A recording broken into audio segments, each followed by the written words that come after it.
Hello, my name is Jay, and welcome to Jaybird Flying.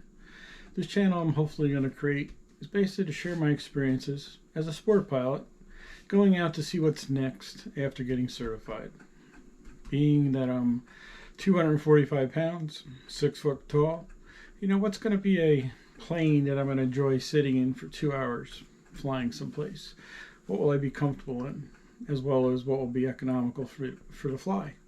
Basically, hopefully this adventure of these videos will also be educational, to share my experiences with other people in the same kind of dilemma. It's not like we can go out to a, airport and see all the planes that we want to possibly fly. There's always limitations of what's there. The common stuff like the Cessna 172s or Cherokees for flying and learning in as a private pilot are always around, but not so much from the sport pilot perspective. We also can't just, drive off to whatever airport or I should say location that has a aircraft manufacturer and look at them, because they're far and few all throughout the country. Doesn't make it economical. So what I'm going to hopefully do is, show you the planes that I'm interested in.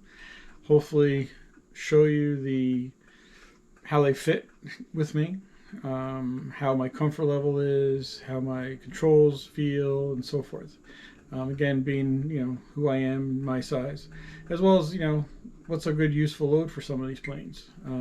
Really, I like to find a plane that has storage capabilities.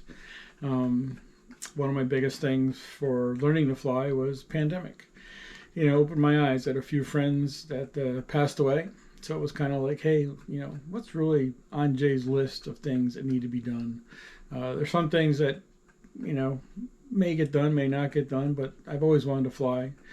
When I turned 40, my kids and my wife said, "Dad, happy birthday, go finally get your pilot's license." I said, "Thanks, but I think I'm going to pass for now." And they were like, "Why?"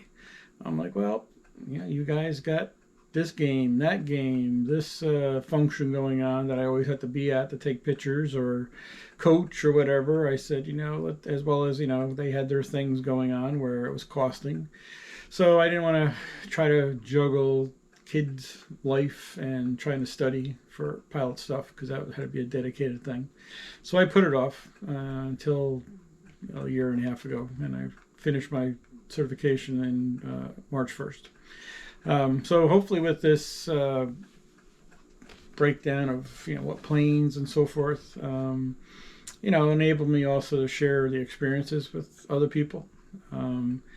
Basically, I'm using GoPro as video, and then I have to get new software for my video editor, because the company I used to use for all kinds of CDs I used to produce for all the kids as a remembrance from playing this game, that game, whatever. I used to do not videos, but pictures, and put them per game and put in captions, and always get the kids at bat or always the kids in the field for the parents, because, it's a remembrance thing. We can go back and say, hey, remember such and such? My kids, got to go to state playoffs one time. They got to do other things in school that it was great to capture and basically have there for them to later look at possibly in life. With GoPro, I'm learning that as I go out and interview people about planes, I really need external mics. If anybody has any suggestions, please, pass them to me in the comments, or I'm going to attach the email that you can send me information on. Would gladly appreciate feedback, because it's all like learning to fly. It's a new learning experience, and being able to pick the correct plane or correct accessories or whatever for GoPro would be great. Pick GoPro just for those who wonder why do you go GoPro. First cheap alternative to see where I go with all this. I always can upgrade later. Same thing. I went sport because I want to see what I'm going to do with it. I have really no concern about flying at night. Statistics I believe I read says like 93% of the time you're flying by yourself anyhow, so why have a big ass plane that's going to cost X number of dollars to fly compared to a light sport aircraft? And I want to have fun with it. Go visit my kids or go pick up my kid at college. Basically where I can cut down the travel time by car or truck to fly and be there quicker. As I get older, I find time is more valuable. So that's again why I would learn to fly. do all this stuff now while you still have the opportunity, and then to realize you're in your 85 and say, oh God, I should have done that. Live now, worry about tomorrow later. Anyway, rendering software, or I should say data presentation software for videos or pictures. The company I used to use, Gold Show Pro, I think it was called, or Pro Show Gold. They went defunct. Just all of a sudden one day stopped supporting it. Used to love the software. I could create projects and stuff really quick in it. However, I need to look for new software. I have looked at Fillmore per suggestion from somebody. They use it, but I did a 2-day evaluation, and being an IT guy, I found bugs in it. So I called their support, actually texted support, and they couldn't answer my questions. So I figured, well, you can't have support answer your questions, and you're paying for software, then they're kind of off the list. So I need to look for other software. If anybody has suggestions, I use regular, computer stuff. I don't use Apple products except for my ForeFlight with my iPad. So if anybody has suggestions, please share that too. It'll help me find something quicker. I'm going to try to do this introduction in my old software, see if I know the limitations, what I got to do manually, and it's kind of a pain in the neck, but I'll get through it, just to get the first one out there. Again, I want to take on an adventure anytime I fly. I don't like videos I see that just show somebody flying and they don't talk or anything. So if I'm flying from Glens Falls, which is my home airport, KGFL, to say Pittsfield or Lake Placid or whatever, and as I'm flying over either the Berkshires or in the Adirondacks or whatever, I'm going to explain what mountains maybe we're going over, what lake we're going over, or flying into Lake Placid, for example. There's a lot of history there that relates to the Olympics, especially the 1980 Olympics, when you had the Dream Team, which was the hockey team that beat the Russians for the first time to win the gold medal. I want to inform you guys, not just say, hey, we're flying from A to B and that's it.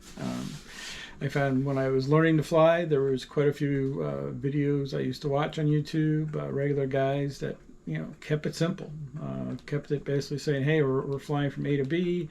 I'm going to bypass doing the pre-flight, we're going to go fly, and then he would explain everything: airspeed alive, how many knots was to take off, and what he was doing, why he tapped the brakes before he put them up underneath for retractable landing gear and so forth. And he just made it interesting, but also it was informative when you're first learning to fly, because you start learning this terminology, you're looking at this terminology, you're like, what the heck? So hopefully I'll share things like that to make the videos enjoyable. I don't want you to sit there for 2 minutes and realize, oh man, this is terrible, I'm turning Jay off. I don't want that to happen. I'd rather have you guys being excited about what you're learning and informed, especially if you're going to come to the area for a trip. Then you may see stuff that be like, hey, he flew over that, we could look at that, stuff like that. That's my hopes. I want to be an informative station, not a station, but an informative YouTube thing where you'll enjoy the videos. I give you meaningful content, as well as hopefully let you see the planes that I'm going to be interested in trying to fly before I just buy something. I've had other people give me insights about Jabiroos. Jabiroos have a large useful load. So for example, the Jabiroos also has a third door that used to be the entry door for other countries that don't have the 2-person limitation and weight limitation. They basically look at it as a 4-person aircraft. So in that case, the back seat's been taken out, but then you get all that space now for storing things. In that case, if I had to pick up my daughter from college, that would be a great thing to have, since she weighs nothing, you can blow away in a good wind, but have all her junk she always wants to bring home. That's the big thing you got to worry about.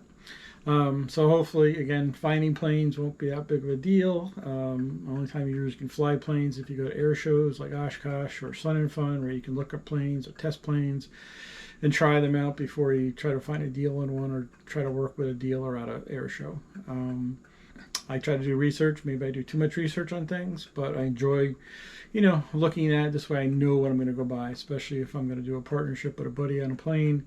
We want to make sure we're going to buy the right plane for the dollars, and it's going to basically serve both our missions that we want to do things with. So hope you guys enjoy it. Please subscribe. This way you'll see future videos coming up. The next one will be an interview about another plane, and we'll kind of go from there. And I look forward to hearing from you folks, as well as I look forward to putting more of these out, and hopefully they're all enjoyable. Be safe and have a great day.